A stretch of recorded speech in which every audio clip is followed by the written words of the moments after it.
In this guide, I'm going to show you guys how to hide locked chats on WhatsApp.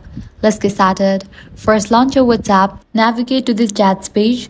From here, lock any of the chat, press and hold on the chat, select the option lock chat. Now click on continue.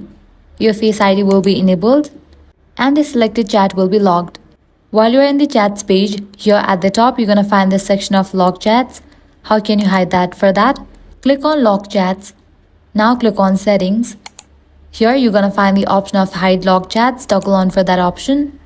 Click on create secret code. In order to hide lock chats, you will need to create a secret code. So type in that, click on next, confirm it. And just with that, you have hide the lock chats. Now you can navigate back to the chats page. You won't find this section of locked chats. Whenever you want to access your hidden chat, simply tap your secret code into the WhatsApp search bar and the locked chats folder will instantly reappear. So that's it. If this guide helped you out, do not forget to like, share and subscribe.